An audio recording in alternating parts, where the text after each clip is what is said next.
Get ready for the dictation. Start.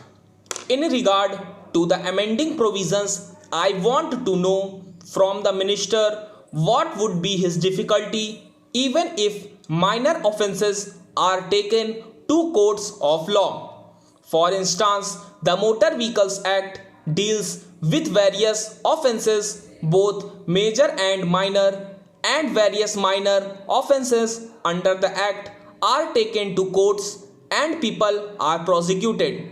What is the difficulty in taking these cases of a minor nature to courts of law? There, the people will have some safety that they will get a hearing, and if the offences are really offences, then they would be prosecuted. Otherwise, they will be acquitted. Here, the minister says that there should be a security deposit.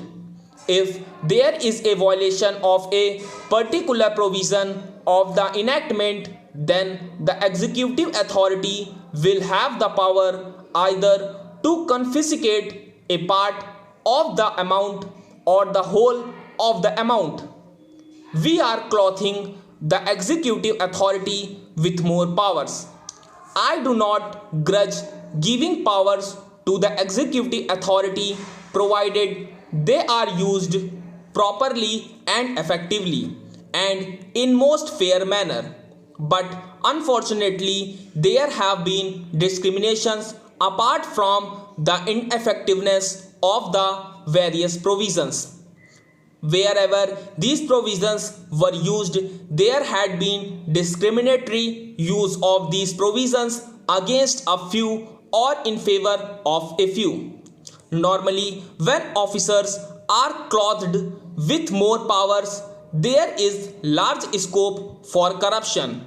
I feel that it would be desirable to avoid such malpractice, and it would be desirable, I think, that even for minor offences, the parties should have a chance to defend their actions. I do not think that this problem of dealing with minor offences will become complex or complicated in any way if we take them to courts of law. I want a reply from the minister in what way he is suffering from a handicap in dealing with minor offences or offences of a technical nature. The honorable member made the point that even if this thing was acceptable to the House, he did not know what amount would be demanded as security. So, the minister should tell us what amount is normally accepted from a licensee in all cases and what the offences are which are of a technical or minor nature which he has in view. We are not told which are major offences and which are minor offences. Clarifications on these points are necessary. I wish that the act which came into effect long ago was implemented properly. I know that the minister here is very earnest in implementing it, but colleagues at the state level and at the central level are disappointing him. Stop.